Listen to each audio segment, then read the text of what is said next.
चले गए महाराज। आगे भगवान ने सूर्य ग्रहण पर कुरुक्षेत्र में यज्ञ का आयोजन किया है और सारे ब्रजवासियों से भगवान का मिलन हुआ है। वसुदेव जी ने यज्ञ उत्सव किया। मां देवकी की जो 7 पुत्र कंस ने मारे थे भगवान ने ला करके और दर्शन करवाए हैं। सुभद्रा जो भगवान की बहन है उनका हरण करवाकर अर्जुन से भगवान ने विवाह करवा दिया। मिथिलेश, जनक और सुतदेव ब्राह्मण के यहां भगवान पहुंचे हैं।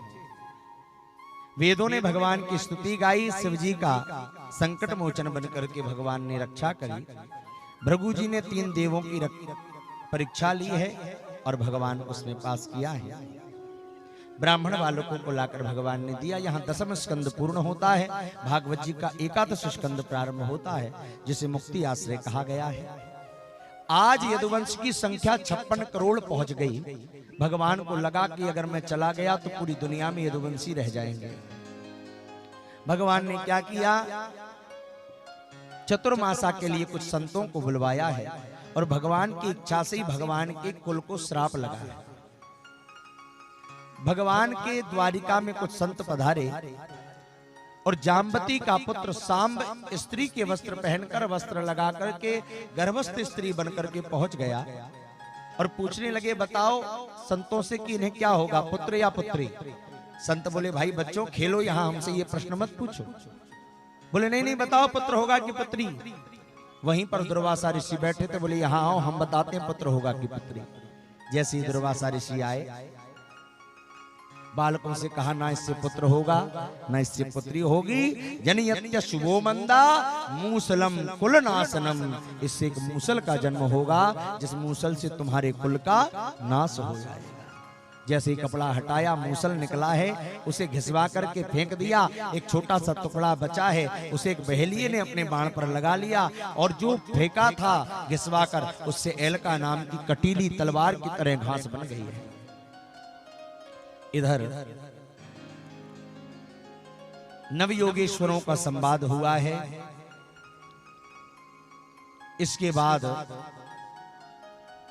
देववृंदों ने दिव्य स्तुति करी है। भगवान का और उद्धव का प्रसंग यहां पर आया है। भगवान के संतों के श्राप के कारण भगवान की आंखों के सामने ही भगवान का इतना बड़ा कुटुंब समाप्त हो गया, लड़ भिड़कर। संतों के श्राप के कारण सब भगवान की इच्छा से हुआ। 4-5 बचे हैं, पूरा वंश समाप्त हो गया। उद्धव जी महाराज के साथ भगवान बैठे हैं। उद्धव जी कहते हैं, प्रभु आप अगर चले जाओगे तो फिर इस दुनिया का क्या होगा। द्वारिकाधीश भगवान ने उद्धव को दिव्य उपदेश दिया। दत्तात्रेय जी के 24 गुरुओं का वर्णन किया और अणिमादिक सिद्धियों का वर्णन किया है। वर्णाश्रम की व्यवस्था के विषय में बताया, हंसोपाख्यान सुनाया, भिक्षु गीत एल गीत गाकर सुनाया है। अंत में अपनी चरण पादुका भगवान ने उद्धव जी को दे दी कि इनको लेकर तुम बद्रीनाथ चले जाओ। उद्धव जी बद्रीनाथ चले गए हैं। इधर भगवान का 56 करोड़ यदुवंशी काल के गाल में समा गए हैं। दाऊ दादा भी अपने दिव्य स्वरूप में आकर शेष नारायण बनकर निकल गए हैं समुद्र में। भगवान की सारी रानियों को लेकर के अर्जुन गए हैं। रास्ते में भीलों ने लूट लिया और अर्जुन हार गए। भगवान का सारथी है दारुक और दारुक सारथी को भगवान ने कहा कि दारुक तुम जाकर द्वारिका वासियों को बचा दो। आज से 7वें दिन द्वारिका समुद्र में डूब जाएगी। बचने का कोई प्रयास कर रहा हो तो कर लो। दारुक गया है, द्वारिका वासियों को बता दिया है। इधर भगवान पैर के ऊपर पैर रखकर आनंद से बैठे हैं बड़ के पेड़ के नीचे। उधर से एक बहेलिये ने, जिसने वो टुकड़ा उठाया था उस मूसल का, बाण चढ़ाया। उसे ऐसा लगा जैसे कोई हिरण है। भगवान के चरण चमक रहे थे। उसने तीर छोड़ दिया। वो तीर आकर के भगवान के चरणों में लगा है। जैसे ही लगा है, बहेलिया रोने लगा, महाराज मुझसे क्षमा कर दीजिए, गलती हो गई। मृगशकारम तच्चरणम मृग संकया, मैंने शंका में लगा दिया। बहेलियों को जो सुध आई रोने लगा। भगवान बोले मैं भेजी रे, तुम तिष्ठ काम एसु कृतो ही मैं, ये मेरी ही इच्छा से सब हुआ, इसलिए तू चिंता मत कर, जाकर भजन कर। चला गया है। सारे देवता आकाश में खड़े हैं। प्रभु बैकुंठ लोक पधारो, प्रभु ब्रह्मलोक पधारो, प्रभु गोलोक पधारो। भगवान कहां गए हैं? अचानक एक बिजली चमकी है आकाश में। सौदामन्या तथा काशी यंता हित्वा भूमंडलम। एकदम बिजली चमकी और वो गोविंद जो सांवले सलोने थे वो एक दिव्य प्रकाश पुंज के रूप में परिणत हो गए हैं। और प्रकाश पुंज के रूप में परिणत होकर के गतर लक्षते मर्त्यस्तथा कृष्णस्य देवता। भगवान कहाँ गए, कहाँ गायब हुए, किस लोक गए? भैया भगवान की वो ज्योत कहीं नहीं गई। आकाश का एक चक्कर लगा करके तेनेयम वांगमयी मूर्ति प्रत्यक्षा वर्तते हरे, श्रीमद् भागवताख्योयम प्रत्यक्ष वर्तते हरे।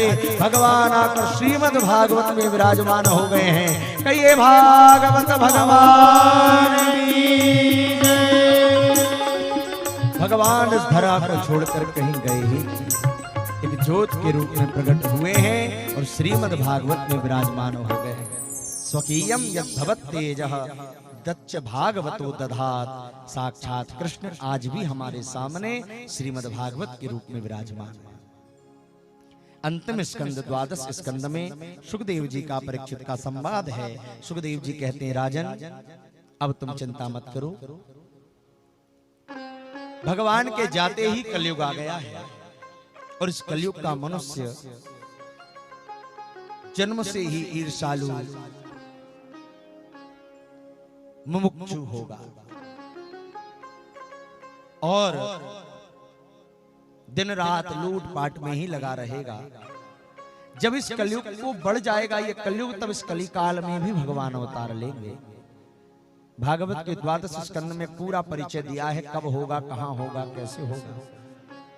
इस कलयुग में भगवान का अवतार कहां होगा? सुखदेव जी कहते हैं संभल ग्राम मुखस्य ब्राह्मणस्य महात्मना भवने विष्णु यस्सः कल्की प्रादुर्भविष्यति। इस कलयुग में उत्तर प्रदेश के मुरादाबाद जिले के संभल नाम की तहसील में आज भी उपस्थित है वो स्थान। उस संभल नाम की तहसील में विष्णु यस्सा नामक ब्राह्मण के घर में भगवान का जन्म होगा और सांवला श्री विग्रह होगा, श्वेत अश्व होगा,